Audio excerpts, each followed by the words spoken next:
À partir du 1er janvier 2023, il sera possible d'ouvrir gratuitement son compte dans tous les établissements de crédit et de microfinance au Cameroun.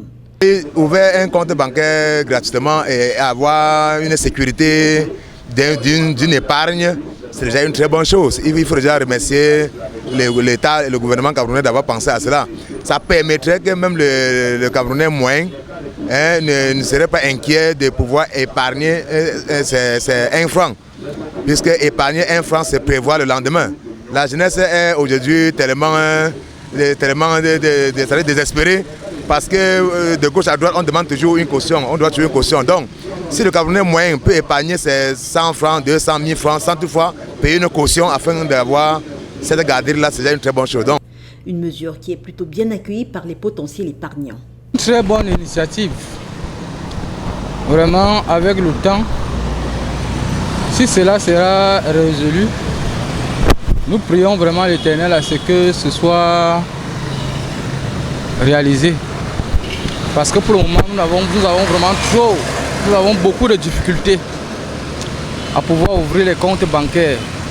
Souvent, tu as bien la volonté, mais quand tu vois les tracasseries, des dossiers, il faut monter, il faut descendre, ça devient très difficile.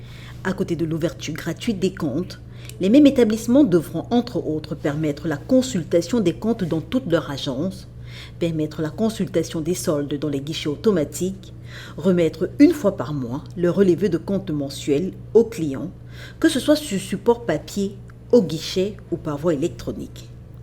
Au total, ce sont 22 services qui doivent être offerts gratuitement selon le règlement de la COBAC.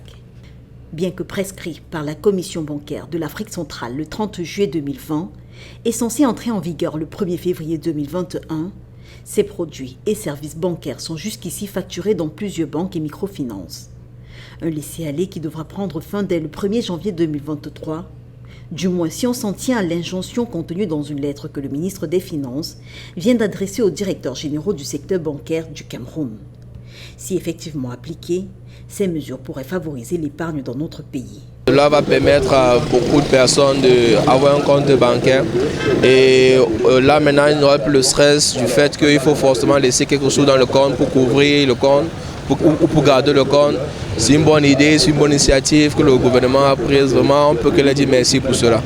Selon le même règlement, en cas de violation constatée par la COBAC, le client victime se verra reverser dans son compte la somme indûment prélevée et une mise en demeure sera servie à l'institution financière qui devra mettre fin à ces pratiques dans un délai maximum de 30 jours. Et en cas de récidive, la COBAC déterminera les pénalités à appliquer proportionnellement au préjudice subi par le client.